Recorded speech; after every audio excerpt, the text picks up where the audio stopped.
Welcome to Most Alive, everybody. Hey, I'm Morris Lilienthal. I am proud to call North Alabama and the Huntsville area home. And, there's a lot of great things about why Huntsville is always ranked in the top 10 list of places to live and raise a family. And one of them is because of our large military presence here and our large veteran community. We have Redstone Arsenal here, which is an Army military base, and we have not a whole lot of actually active military DD status people here, but we have a lot of veterans that work here and come here and they work for defense contractors and do. And so one of the things that I've come to learn in the 15 plus years that I've lived here is that our veteran community is very strong. They're proud to call Huntsville home, but there are needs that our veterans have. And I don't have great timing a lot, but I had great timing this time to line up our guests today with Veterans Day this week. And so I'm excited to have on as our guest today, Rich Landolt. He's the president and CEO of Still Serving Veterans. And let me give Rich a proper introduction. Rich, I've got just a little bit of your bio from the website and Rich served in 32 years in the U.S. Navy, and he's retired in 2014 as a Rear Admiral. In 2014 to 17, he served as the City of Mobile Executive Director for Public Safety, and concurrently at that time supported the Center for Naval Analysis as a senior analyst. 2017 to 2021, he served as the Secretary of Defense representative to Europe and as the defense advisor to the U.S. ambassador to NATO. And then in March of 2023, he was selected as president and CEO of Still Serving Veterans, and we're a member of the same Rotary Club in Madison. So, Rich, thank you for coming on today. I know this has been a busy week for you and your organization, but thanks for making time. Thank you, Long. Appreciate the introduction there and your interest in still serving veterans.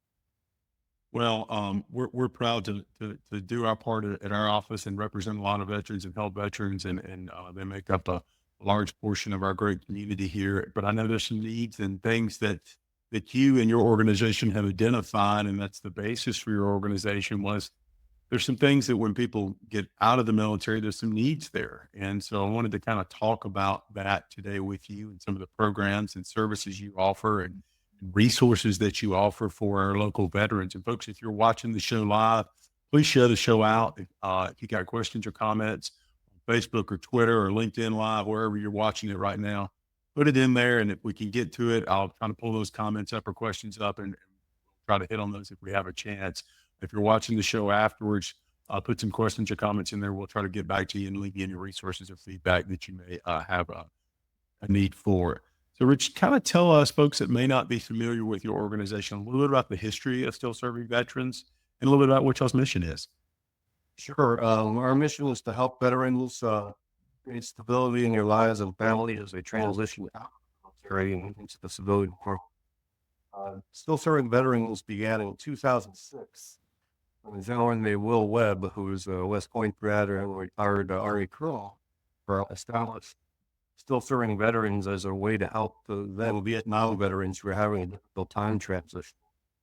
And it's morphed through the years to where we now do three things for our veterans. Our real bread and butter is helping them find a job. We also help them with their VA benefits and claims. Or we also have a resource section. It's just, I have a woman that I call my Army of One, who helps veterans who have a little bit of financial difficulty, and we can help them buy if they are in between jobs that they need a bill pay, for instance. But our real center of gravity, our bread and butter, is the Veterans Transition Service, where when a veteran comes out of the military, I went through the same thing, but you get a little nervous. You wonder where your next paycheck's coming from. What we do is we help them write a resume, help them translate their experience from the military, how it translates into what they could do in civilian. We help them also develop a LinkedIn account and profile. They put in the right buzzwords. So employers use LinkedIn an awful lot to look for job applicants. And what kind of buzzwords might attract that kind of person that they're looking for. So we teach them how to use LinkedIn. We help them with their resume. We have counselors, and when they come here and find a counselor, they'll have the same counselor every time. We think those would be we call as veterans transition. We'll talk more about that. I'll talk a little bit more about the VA. But we also counsel them on what to expect. There's a lot of expectation management when you transition out. Some people have an expectation of certain salary or areas that they expect, and what kind of a work week they expect. Rich, when people, my understanding from the friends of mine, I just had someone transition out in the last month or two. Um, it's usually a long process, isn't it? Typically, maybe it varies amongst branches or varies amongst soldier it may be, but I know there are a couple of people that I've known closely that got out. It was a 6 month, a year. They kind of knew a year out. Is that typical for most veterans? If there's a transition time period where they're still in the service, but they're kind of know they're getting out, and then how do you guys often reach those soon to be veterans to know when they have a need to help them find something in the private sector? Well, a lot of our customers help us through word of mouth. So it depends on where they are and how close they are to transitioning out. But the sooner they get to us, the better off they'll be, because we will start working on a resume while they're still at active duty. So we'll help them with our resume and manage their expectations. Some people come out thinking they only want to work 40 hours a week and make $200,000. And we kind of tell them, you may get 200,000, but you're going to be working 90 hours a week. So diminish your expectations somewhat. Of course, and some people are happy just working 20 hours at X amount of salary. So some of that counseling, it goes on immediately. And then we help them practice job interviews or what questions to expect of each potential employer. What we found is that 50% of the time, the veteran will take the first job offered to them, but they'll end up leaving that job 50% of the time within a year. But if they listen to our counselors and manage their expectation, that drops to about 15% of the turnover rate that they listen to our recommendations. And that's significant because that will create stability in the family. You want to have a good fit for the position, for that individual, for that position, so that he stays. So that's our goal, to create stability by having long-term appointments, potential stepping career in a company. Well, and that is, I think you kind of alluded to briefly earlier, that heads off a lot of other issues that you guys are addressing for your army of one there. I think you said that, the person that may find themselves in some kind of financial crisis or food crisis or some other issues that go along with those, that are associated with those issues, that because of job instability, that's going to lead to those other issues and issues in the home and children and their spouses. So, I think a lot of people, I guess, maybe take for granted. I've never thought about this in kind of context of, a lot of folks that go into the military career, you didn't necessarily have a job interview per se, and you're not developing a resume like somebody who may have had a 20-year career in the business world, where they're constantly maybe developing a resume or changing stuff and do. So a lot of those soldiers did not have, those veterans don't have that skill set. So you just need to help them figure that out, because as we all know in the business world, a lot of times a resume is your first impression. And if it doesn't have the right qualifiers on there, you may not get another look and you may be a good fit. That's true. And Colin Powell once said, "Don't let your job be your," because at some point we're all going to leave the military, us we're in it, and you're going to start in a whole new life. Military tends to be tribal, and you're part of that tribe, and you have to learn how to adapt and be resilient when you enter the civilian workforce. So that's what we try to prepare them for. Second thing we do is VA Veterans Affairs benefits, because if you've been injured or suffered hearing loss, a little bit without or sleep apnea, or you've been severely wounded, you're going to get some veterans and the check beside your retirement check every month of the VA. Well, we help guide them through that lapline, which is very different. And we have 5 or 6 counselors, most of them female, which is important because I'll get into that in a minute. But when you come to us, you'll have the same counselor every time you come in. Whereas you go to a VA office, you pick a number, you'll see a different counselor. I would have to retell your stories. you come to us, we take that pressure off of you right away. Well, you'll have to tell your story at once. And the reason why that's important for women is because they may have been traumatized and they are under a lot of pressure because a lot of them don't want to talk about it. Most of our counselors for VA are female. So they'll tend to open up more to our female counselors. So, and it doesn't matter what age or when you've served in the military, our VA counselors are there to help you. On the job site, you tend to have either like a second term enlistee who just doesn't like the military more or less to get out, to those who retired, say, recently or within 10 years, and they're still healthy and want to work. On the VA side, we've helped veterans back from the World War II era who never applied for their VA benefits because they didn't know how. So a lot of word of mouth is what we rely on to get those veterans. When I talk to a lot of Greeks in town here, let them know our availability. Everything we do, by the way, is free. Well, it's, I can tell you, and as I mentioned to you off air before we went live, I don't do VA benefits from a legal standpoint, but because I represent a lot of veterans in litigation cases and things, I do kind of run into that sometimes. And I just ran into it in a case. The quagmire of federal regulations and things was just daunting. And as a lawyer, it took me a long time. I had to speak to a lawyer in Virginia who works for the VA to help me figure out and point me to the right direction and do the research. So a veteran coming in off the street that doesn't have those resources, I would imagine, Rich, without someone like a VA counselor in your organization helping follow them along and put them on the right path and answering their questions so they're filling out the right forms and going the right way and listing the right things and having the right documents to support their claim, doesn't have a very good likelihood of succeeding or getting the rating they probably would get if they had the right supporting documentation and applied in a manner that would have really supported their claim in a better way. And I'm assuming you guys have seen that those success stories over the years. Exactly right. It does take a while to settle a claim, and but we have direct access to the Veterans Affairs database. Not everybody does that, and if anybody is going to charge you, we discourage that because we don't charge anything. We're also a victim of our own success because we have such a huge backlog of customers who seek our help. But be that as it may, we're pretty proud of what we do there.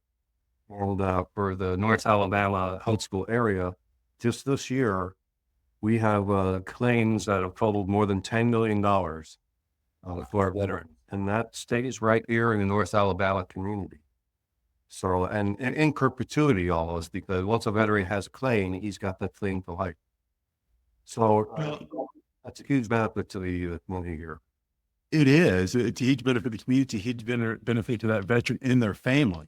And to know that they have additional financial resources coming in, additional health resources that maybe are benefits that may be available to them, it helps give them and their family a lot more security, and they're not granting other resources to pay for things that they may be already entitled to, but they just weren't able to get qualified because they didn't have the resources or the skill set to do that. Because again, it's a special skill to get that done. And so, I know we have a large military community here, so that doesn't surprise me that y'all have a great need for that. But that's an impressive number, over $10 million for beneficiaries. That's amazing. As we're on our veteran transition side, we're about to break the 1,500 mark of the number of veterans we have found jobs for this calendar year. That's over 200 more than last year, and I'm going to challenge the staff to do at least 200 more again next year. They seem to rise to the occasion. And again, we have plenty of folks who want to help us out, especially on the veterans transitional side, because a lot of employers donate to us, and they also give us. We have a position board of available jobs here that let us know if they're looking for specific people, so we can keep an eye out for. Well, that was something that you and I talked about as well before we went live. Is one of the great things about our community is we have a lot of, now, as I said a couple of times, military members in our veterans in our community, but we also have a lot of companies that have military ties, other than defense contractor, or they want to hire a veteran and do. And for a lot of employers, there are a lot of great skill sets that a veteran may have based upon their military training and background. It may not be specific to the exact area that they're going to be employed in, but the work ethic, resiliency, and all of those kinds of things that I know that you and all the other veterans learn through your service are skills that, as an employer, we're often lacking. And you hear a lot of employers complaining about, well, nowadays we can't find good employees that will show up, that work hard, they care and do. And those are just traits that I would assume transition very well from your former career to your new career. Right. And if you're a veteran with a technical skill, you're golden because this town, especially, is looking for people in that's very key for the engineering department. And plus, if you have a security clearance, or it's usually called our TSSCI, top secret special compartment inventory, that if you have a TSSCI, that makes you even more valuable because that costs about $10,000 to the employer. He has to pay for that. Whereas you walk out of the military, you get to keep your TSI for a certain amount of time. And there are a lot of employers that are really happy with you, and you'll be more competitive. Well, I mean, that goes back into what you were talking about earlier with having the veteran understand how to build a resume and a LinkedIn profile and those kinds of things, because y'all know at SSV that that is a big seller. And so a veteran, I would assume you guys are saying, hey, we need to let potential employers know you have the security clearance. You're ready to go from day one. And indirectly, it's something they don't have to pay for, which maybe puts you above somebody else in the private sector that's applying for the same job. That's right. And let me we'll go a little bit on a tangent on it here, but we do 80% of our interviews on the job official side via Zoom. And that was our flexible to the COVID problem a few years ago. And we're not looking for veterans to have jobs here in Huntsville, although we encourage that. We can do it anywhere in the world. So to your listeners out there who have a veteran in their family who's getting out, give us a call and we'll set you up with a counselor and you can hook up via Zoom, say if they're out in California. And, and a lot of our IRAs aren't just here in Huntsville. Our IRAs aren't here in Huntsville. They're throughout America. And we just finished a strategic review where we're going to expand our capability here over the next 5 years. Or we want to have footprint in all over the South. But we've also helped veterans transitioning out who were, say, in Afghanistan. And before they got out, they heard about us and they called in. We did Zoom calls and helped them with the resume so that they were prepared when they got out. Well, a lot of things that we learned and did from COVID, but this type of interface and platform, which some people were doing, and I was doing some of this before, when I would reach out to people, Rich, and say, "Hey, can you log on to Zoom or whatever the platform is?" I'm not familiar with that, and it kind of scared people. And when I first did my show, the first couple of years, I'd offered us to do it like we're doing now, and people would want to come to the office to do it here. But now everybody's comfortable with Zoom, so being able to offer these services remotely and this fashion really opens you up to being more flexible, and it allows you to veterans that are around the country that maybe learn about you guys in this opportunity. And that's amazing because there's a big need, I'm sure, out there for this. Yeah. And then, like I said, word of mouth is a big part of our advertising. And so if your listeners have relatives or friends getting out of the military, it doesn't matter where they are in the world, they can reach out to us. Okay, well, that's amazing. And Rich, is the best way to do that to go to the website and then send them an email or look through the website and find out the particular person to call or do? Go to our website, there'll be contacts there. Or if you want to call the number on our website, and you can talk to somebody who will get you in touch with a counselor and you can start that conversation. Oh, that's awesome. That's awesome. And so, I know you guys are doing that and doing so. How big of a staff do you guys have right now? I've got about 25 here in Huntsville, which is our headquarters. And we have a satellite office over in what's called Phoenix City, Alabama, which is just outside of Fort Moore, about where we have and they're totally devoted to just the veterans transition, helping veterans find jobs because we found that there's a lot of veterans leaving the military over there in Fort Worth. For the Watapasa River and come see us so we can help them with their resume. Yeah. I mean, I have 5 people down at Fort Moore, and I have 25 here. But as part of our strategic review that we just finished, we're going to attempt to expand, and we just hired somebody up in the Norfolk, Virginia area. Just hired somebody over in Texas, and considering putting somebody in Florida, where there's a great concentration of um, people in bases like McGill Air Force Base and Mayport, Florida, or Jacksonville, where we've got a couple of Navy bases there. We really want to expand our brand into the entire South. And the South we identify as Virginia, now with Texas, and all states in between, and south and southeast of that.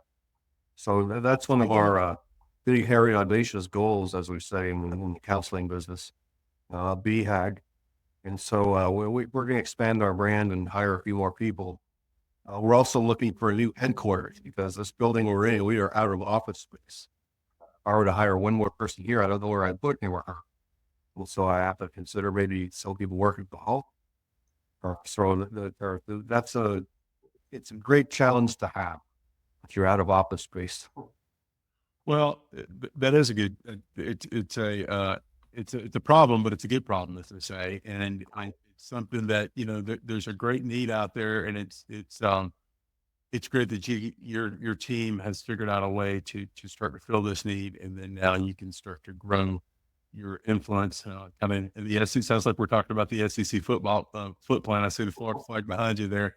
Kind of getting the footprint there of the community and areas, because we do have a large military presence in the Southeast with a lot of bases and Right. areas that need this help. And not to mention, we have a large, a lot of cities that are growing. A lot of the biggest and fastest growing cities are in the Southeast that where veterans make and find employment. So you guys helping them build that skill set and build those resumes and interview skills to help launch them into that next private sector career. So talk to us a little bit about, you mentioned earlier on that this is completely free. And if I'm not mistaken, I think I saw, are spouses available for some of this, to some of the military spouses have access to some of the resources y'all have as well? We'll help some spouses on a case by case basis. Okay. We're largely it's just for the veteran. Well, the reason why we do this for free is because we had some very generous donors, and because of the quality of our service, that donor pocket grown. The usual suspects like Boeing and Lockheed Martin and Raytheon have been very generous to us through the year. It will continue to be. I have a very bright development officer who knows where to find grants as well. We apply for any grant and see that we're applying to us. Well, if you go to our website, ssv.org, we'll see a donate button up there in the top right. And we encourage people to, especially without success with us, to send us a monthly donation.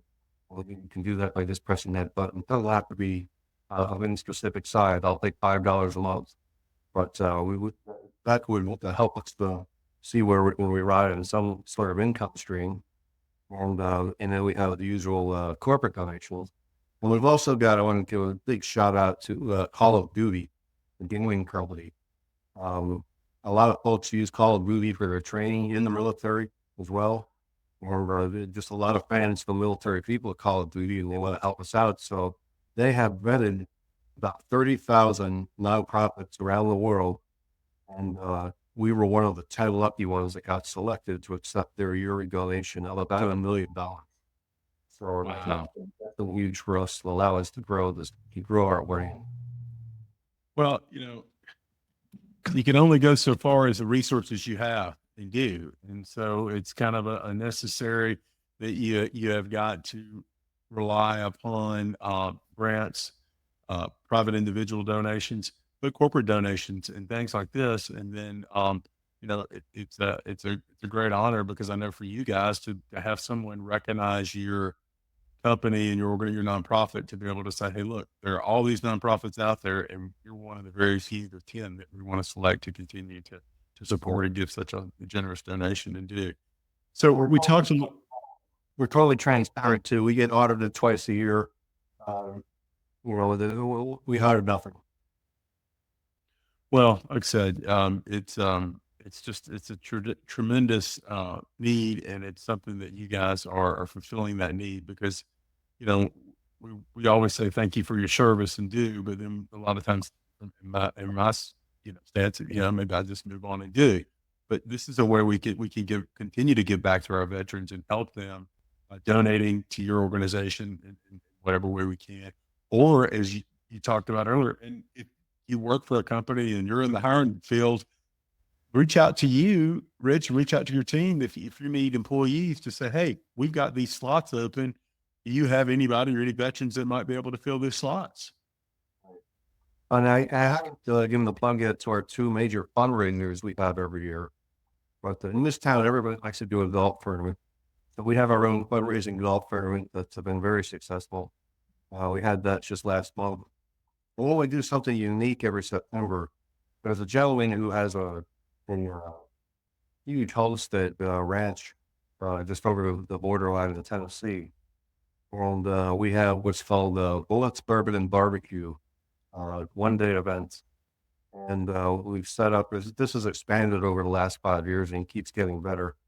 But there's 4 major shooting ranges on this ranch that they allow us to use for a day. We get sponsors that donate the ammunition. We have a sponsor who donates his barbecues, specialty. We've got of those 4 shooting ranges, we have a small arms range, or a skeet range, 50 cal machine gun range, and then another range that just has specialized sniper kind of weapons. I can't think of anything more American than bullets and barbecue. And as my development officer likes to say, we don't pull out the bourbon tasting until all the guns are put away. But this has really been a special event the last 2 years since I've been the CEO here. It keeps getting better. Oh, that sounds awesome. As they say, that's America right there, all rolled into one, isn't it? Well, that's great. We don't have a bazooka range yet. Well, hey, there's always room for expansion. Well, Rich, I want to thank you for your service. I want to thank you and your organization for all they're doing for the veterans in our community and now all over.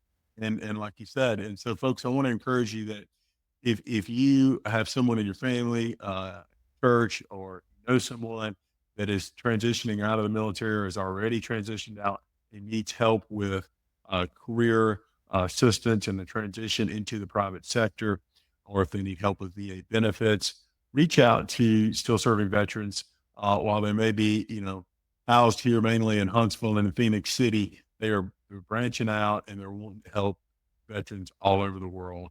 And so if you know someone, go to their website. I'm going to throw it up one more time, Rich, here.